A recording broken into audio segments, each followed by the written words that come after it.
Substance abuse awareness is critical to ensuring the academic success of Oklahoma's youth. Because children spend more than a quarter of their day at school, schools have a unique opportunity to deliver effective alcohol, tobacco, and drug prevention awareness to their school community. Lower reading and math scores are linked to peer substance abuse. On average, students whose peers avoided substance use had test scores that were 18 points higher for reading and 45 points higher for math. Educate yourself, learn facts about commonly abused drugs, and talk about the harmful effects. Tell your students why to say no before someone tells them why to say yes. For more information, contact the Office of School Safety and Security by either phone or email, or visit our page at the Department of Education website. Welcome to our new action and awareness campaign for today's session. We're excited to have you. We've been blessed with excellent national speakers, local speakers, state level speakers for all of our action and awareness campaign videos thus far. Today's no different. Today we have with us Mr. Mark Woodward. Mr. Mark Woodward is with the Oklahoma Bureau of Narcotics. He is the PIO, Public Information Officer. He is the Education Officer, as well as a Legislative Liaison for Oklahoma Bureau of Narcotics. And we're excited to have him. I just kind of want to give you a little intro as to what this webinar is all about.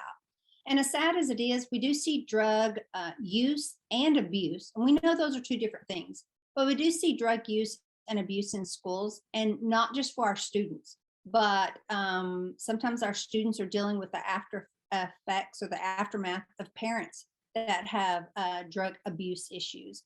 Sometimes staff, faculty, even our administration. I know as a student, when I was in high school, one of my favorite teachers was dealing with a developing addiction, and but once she got that taken care of and was treated for that, she went right back to being the excellent teacher that she is. So again, it's not always about students. We know that drug use and basically drug abuse has been a national issue, but we also think that education and awareness may just be the key to help others. We just need to be aware of that whenever we see those that are struggling with drug abuse. So with that, I'm going to turn it over and we will let Mr. Woodruff begin answering our questions. Is there a profile of a typical drug abuser in school? That's a question I get asked quite a bit about, how can we tell if a particular student, might be somebody we need to take a look at? And there really is no profile. In my 27 years of doing drug enforcement and working with people in addiction and recovery and the criminal realm, we see kids and adults from every background, from affluent kids who are the straight A students, the high school quarterback and the star of the team, to the prom queen, getting involved in painkillers, alcohol, and other drugs, to superintendents and other school employees who seem to have everything in a good path and a good place in their life, but they're hiding dark secrets. Oftentimes you cannot tell because they really can come from all walks of life: doctors, police officers, school teachers. Anybody can become addicted, whether it's through experimentation by a teenager to one of the school employees, through a car accident or other trauma where they got put on painkillers and suddenly an addiction grew from that type of trauma. So there really is no profile or background that's going to tell you who is maybe more susceptible to drug-related issues on the school campus than from one student to another or an employee to the next. In Oklahoma, what are more commonly used drugs amongst students? When it comes to students, usually the drugs that are most common are the ones they have the easiest access to. When you talk to addicts about what drugs they typically started on, they're going to typically say around 9, 10, 11, 12 years old, smoking cigarettes, possibly drinking alcohol or using marijuana. Those are oftentimes the first introduction to drugs. And become the most common among students, but also prescription drugs, because again, Things like alcohol, tobacco, even in this day and age of legalization of marijuana, and prescription pills, those are drugs that are going to be in the home in many cases. Most kids won't have easy access to methamphetamine, cocaine, or heroin. Same with adults. But kids may not have to go very far to get their hands on a parent or grandparent's painkillers or their Valium or Xanax. And certainly marijuana, if there's a patient card holder in the house, and oftentimes there's a liquor cabinet and other things. So the most common drugs that we see starting out with teens, and especially sixth grade, middle school, and early junior high, would be kids experimenting with some of those drugs out of the home. Now, certainly those can escalate to other harder drugs, and eventually in the home you might find some methamphetamine or some type of other hardcore street drug. But those are certainly not the norm among most of our students. And when I talk to school counselors and principals and superintendents about the most common drugs that they're finding in the possession of their students, it's typically either marijuana, either in the flower leafy form or in a vape cartridge, or it's some type of a pill, oftentimes painkillers, Xanax, some type of a drug that they've taken from an adult. Are there any warning signs or red flags in which school officials should be aware of? The warning signs for both parents, grandparents, neighbors, school professionals are similar, whether you're talking about a teenager or an adult, possibly even an employee on campus. And you're talking about people who may have always been a good person. If you're talking about a student, maybe they've been a great student and a good athlete. Now they're suddenly struggling in school. They're not doing well in sports. Maybe they even completely quit sports. Maybe used to be real outgoing. They were involved in Cub Scouts and church youth group. Now they've dropped those and they never want to come out of their room. Some type of a change of behavior can be a warning sign, totally unprovoked. And again, a student who's always been straight A's, and we're not talking about a student struggling in math class. Everybody can have those issues. But how about a kid who's never struggled before and now they're struggling in every class? Plus they're suddenly having attendance issues, and they're skipping school, and also changing friends at school. If you've seen them go from hanging out with some of the really good kids, and now suddenly you notice they're hanging around kids who've already been in trouble in the past for drugs or other type of deviant behavior, those could be signs that this is a student, there's something new going on here. Changes in how they dress. If they used to dress very nice and take care of their hygiene, now they don't seem to care about their appearance. These are usually triggered by something. It's usually not something that's going to be brought on all by itself. So those could be a sign of drugs or alcohol, could be a sign of bullying or depression. It's at least something that a red flag needs to be raised for a parent or maybe a school counselor or a teacher, that there's something different going on with this student. And same with an employee. If you've got an employee who always has had a good attitude and good attendance, and now you've got employees that suddenly are missing work frequently. They're making mistakes that they never used to make at school before. Seem to be coming up with a lot of excuses why they're late, why they need to leave work early, and why they're not coming in at all. So those would just be some of the signs that you should look for. And it may not always be a drug and alcohol issue. It could be, like I said, depression, bullying, other things going on. But it's certainly something that a parent or a teacher might want to start making a mental note of when they start seeing this behavior among their students. What are the most common sources for students to obtain both illicit and legal drugs? The most common places for any addict, whether you're talking about a teenager or even an adult who's abusing drugs, is going to be accessibility and affordability.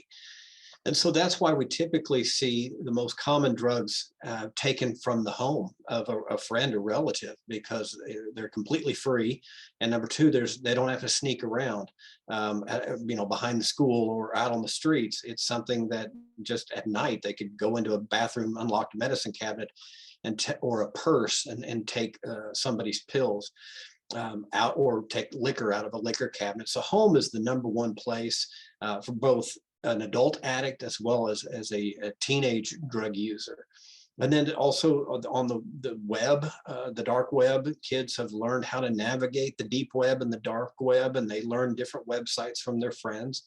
And so with the accessibility of smartphones and apps, there are ways that they can potentially order drugs online, them and their friends, and pay for it with virtual money that really doesn't exist. So they're not leaving paper trails when you're talking about cash apps and Bitcoin and other types of cryptocurrency. So that's another avenue, but that's not the most common. The most common place that addicts are getting the drugs is right out of the purse or the medicine cabinet of a friend or a relative. Can you explain what a diversion safe is and why the education community should be aware? Are there articles of clothing or other items in which students are promoting the drug culture? Well, companies today make devices that can basically help hide drug use in plain sight, and also how you conceal drugs. There's different types of things that might be a normal part of a teenager's bedroom, for example. I've got a couple examples, just common products, whether it's Coke cans, Vicks Vapor Rub, deodorant, even toothpaste tubes that look like legitimate products, but then they can have hidden compartments, and they can hide all kinds of pills and marijuana and other things. And there's water bottles where they can actually unscrew the lid and take a sip of water, but they unscrew the label and it's a hidden compartment. And so that might be right there in a classroom on a kid's desk, in their bedroom on their nightstand. And so it's not so much what they have, but what is their behavior around it? For example, if it's truly a can of Dr. Pepper or a water bottle, why did mom find this underneath the kid's mattress instead of sitting on the nightstand or in a trash can? Why is the kids kind of sneaking this around in class and hiding it in their backpack and taking small sips if it's truly just a water bottle? So it's not always what a student has at school or in their bedroom, but it's oftentimes what is their behavior around a seemingly common and normal object or a behavior, that seems to be out of place in how they react to it. That's going to be your red flag. But there's all kinds of things. This is another example. This is a Pringles can. There's actually chips in there, but then you unscrew the bottom and the cap's already gone. But just so you can see that, if a parent saw this, or even a teacher on a desk or on their nightstand at home in a child's nightstand, they would walk right past it and think nothing of it. And so you really got to take a second and third look at some things that you might find in a student's behavior around that seemingly harmless product. I guess there's always probably t-shirts that kids might wear that could have some hidden emblems on them, but most kids are really not going to want to draw attention to themselves. As I said before, the profile of a typical drug user, it runs the gamut from the prom queen to the high school quarterback to the bully who's already been in trouble for other deviant behavior on campus. But even the bully typically doesn't wear a marijuana t-shirt to school. And there's other types of articles that would be prohibited from being worn to school anyway. And so they're not so much backpacks or clothing that's necessarily going to scream, hey, this is somebody I really need to pay attention to. It might be the odors, and that's always important, is when you do have these students in class and they typically wear the same clothes, they don't change very often, they're going to have maybe a strong odor of marijuana, and certainly you would want to pay attention to the odors that may be on clothes, or even certainly on their breath if you're talking about alcohol and other types of odors that could be a potential clue that this kid either smoked something or drank something before they came on campus this morning, or during lunch break, something like that. How would you define a gateway drug? Well, that gateway drug is going to be the first introduction to the brain where the brain says, I like this behavior. And so whatever that may be, oftentimes it's alcohol when a kid is 12, 13 and they're hanging out with some of their middle school friends and somebody buys them a 6-pack and they drink it and they have fun and the brain says, hey, I kind of like feeling this goofiness. Or it's same with marijuana at that age, where 12, 13, 14, they smoke marijuana and the brain kind of feels this little bit of pleasure and euphoria. And the brain says, I like this behavior. And that is what a gateway drug is. It is that first step on that path to the brain figuring out what it likes. And when the brain figures out what it likes, it never forgets. And it's going to demand to feel that way. And that's what's so concerning. These kids are not going to have a bad time if they're vaping or smoking marijuana. The brain is going to say, I love this. It's like eating a piece of chocolate cake. The brain says, I like this and I want some more, but it's the craving obviously is so much stronger when you're talking about prescription painkillers, you're talking about Xanax, you're talking about a student smoking or vaping some of this very, very potent marijuana that we have available today. The brain is going to say, I love this. And now these kids and even adults who use drugs, and especially marijuana, the brain's not going to like being sober. In fact, a lot of these people get depression and anxiety when they're sober. A lot of people say, well, I got my medical card to smoke marijuana because I have anxiety and depression. But what they've done is created a cylindrical problem, because now the brain does not like being sober. The brain has figured out it likes this behavior and it wants to feel that way all the time. So now when they're sober, whether you're talking about a 14-year-old kid or a 32-year-old football player, in the NFL, they talk about, I can't even sit through game film anymore without hitting the pipe, or I can't sit through a business meeting without hitting pipe.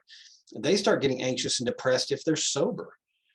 So they have to, not be fully high or drunk, but they have to take that edge off. So just like an alcoholic who might sneak out to their car and take a drink in the workplace, they're not going to come back drunk, but they can't be sober because they're sick, they're depressed, they're anxious, jittery.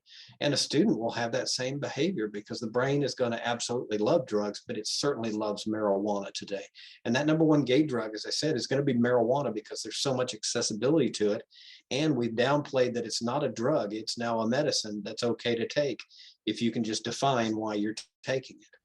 How has the legalization of marijuana affected Oklahoma schools? There's two main areas where marijuana legalization has made things more difficult, whether you're an educator or a parent, or grandparent, when it comes to keeping our kids safe and off of a drug path.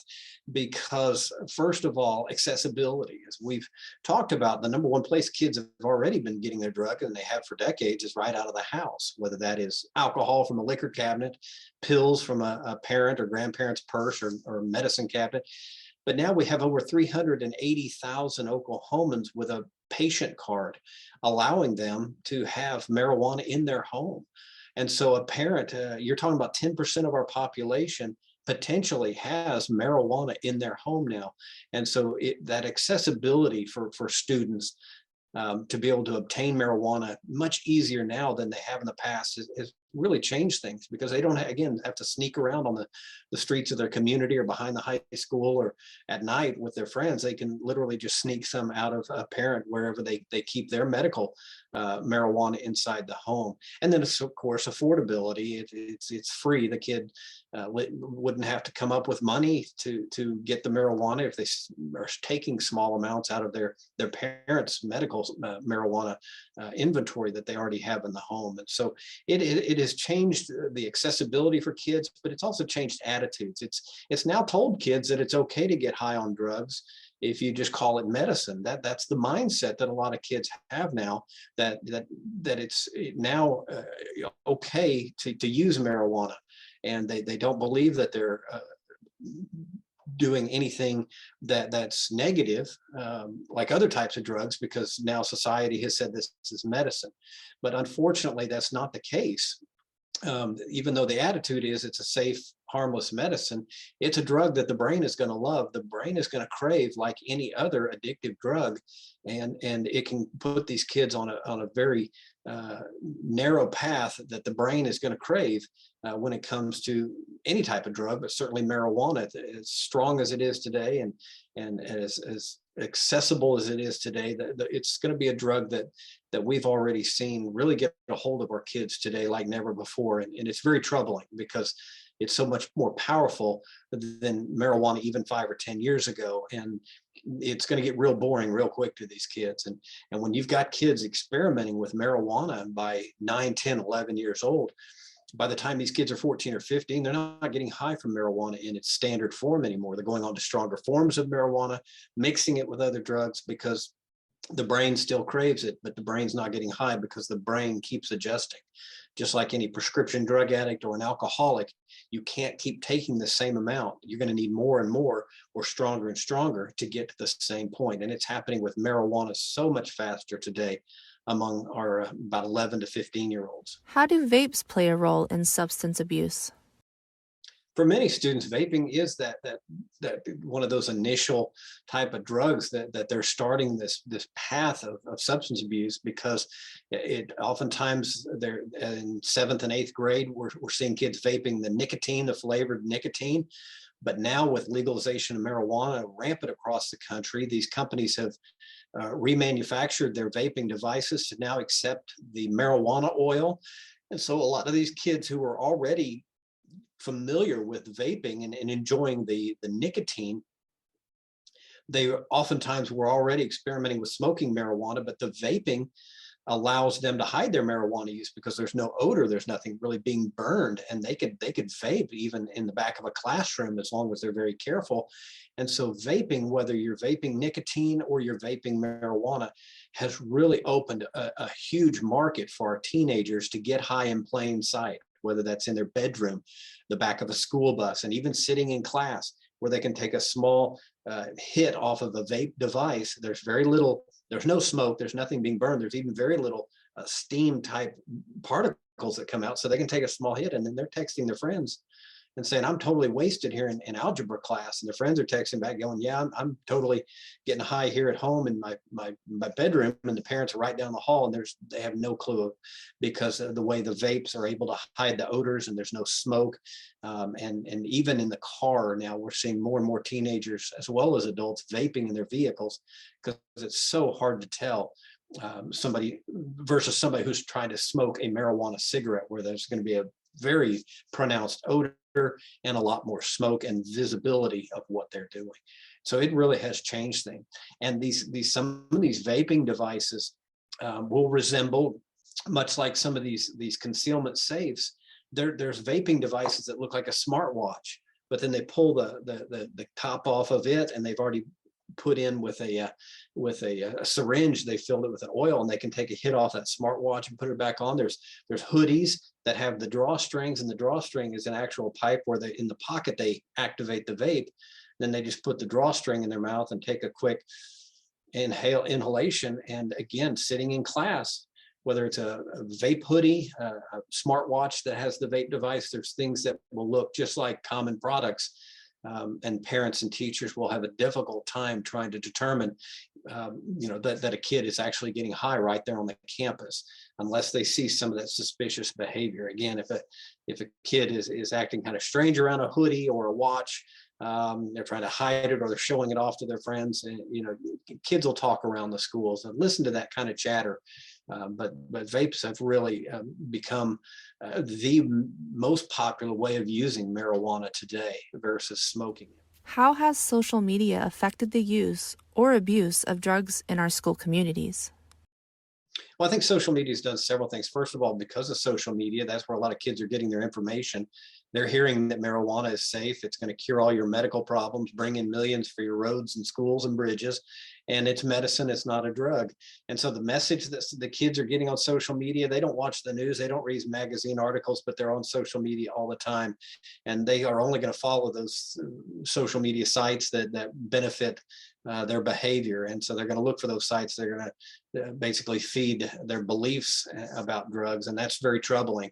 But there's also social media apps out there that are allow kids to hide their text messages, send private text messages, self-destruct applications where you can send a message, but then you can self-destruct it, and it's almost impossible to retrieve from a phone. Even for law enforcement, it's doable, but it's very difficult, but certainly for a parent.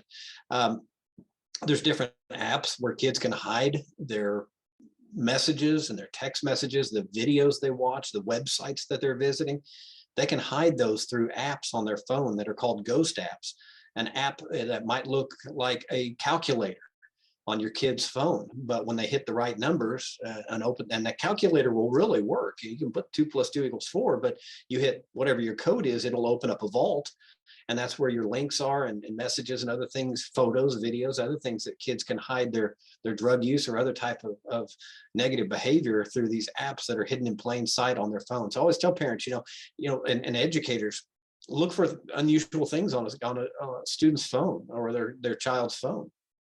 Most kids don't even use one calculator, but some kids might have 4 calculators. Well, each one of them is a ghost vault or multiple maps. things that you're looking at. Why would a teenager have this on their phone, and why would they have multiple ones of it? Those can be signs that the kid's into that these could be ghost apps. Also, when they're quickly hiding their phone when you come into their presence, obviously that could be an indication there was something they didn't want you to see. But you also have the ability for these kids to message their friends and delete these apps very, very quickly. They play a lot of games on their phones, and some of these games might be marijuana related. There's hundreds of games on how to start a weed farm or a weed shop, or how to be your own dispensary. So look at those games that your kids play and the videos they watch, whether it's on their smartphone or on your home computer or in a classroom computer. I tell parents and educators, kids are trying to tell you what they're into if you just follow these little breadcrumbs, and that is, what kids are they hanging around? What websites do they visit? What videos do they watch? What games do they play? They're trying to tell you what they're into. And look at that internet history and that cache, the cache that's in the internet history. That can tell you a lot about what your child's into. How has COVID affected drug use? Well, COVID has had so many negative impacts on our culture and society in general, and that's no different for our kids and adults today. Unfortunately, in 2020, after seeing about a 3 to 4 year decline, or at least a stabilization in drug-related overdoses in the United States, in 2020 we hit a new national record, and here in Oklahoma the same thing. After about a 3-year stabilization or even drop in drug-related overdoses, in 2020, we hit an all-time high of drug-related deaths. And I think a lot of that is because more people were at home. They had more free time on their hands. There was more anxiety, depression, fear, and a lot of people went to pills and bottles to self-medicate.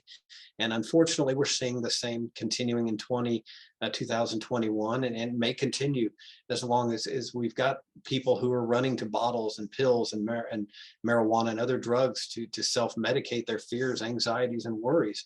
And number two, a lot of these kids were home because even if the parents went back to work, the schools were out, and that gave kids more free time at home. And I tell parents the number one time for kids to get into trouble when it's drugs, alcohol, any other type of crime, it's not Friday and Saturday night where they're out hanging with their friends. It's 3 to 6 Monday through Friday, because that's when they're out of school, but mom and dad aren't home from work yet. So the house is free, the internet's free, and that's oftentimes the biggest window for them to get into trouble before mom and dad get home. But now some of these kids have been home all day. It's not just 3 to 6.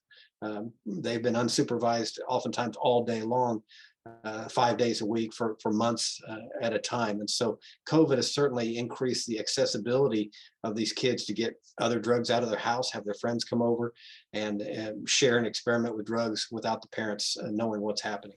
What programs or local resources would you recommend to schools to partner with on this subject? Well, first of all, I think one of the biggest, most important programs is something called Handle with Care. And I know many of our schools around the state are familiar with it, but if you're not familiar with it, Handle with Care, and you can Google Handle with Care Oklahoma and get more information, but it's a partnership between schools and local police.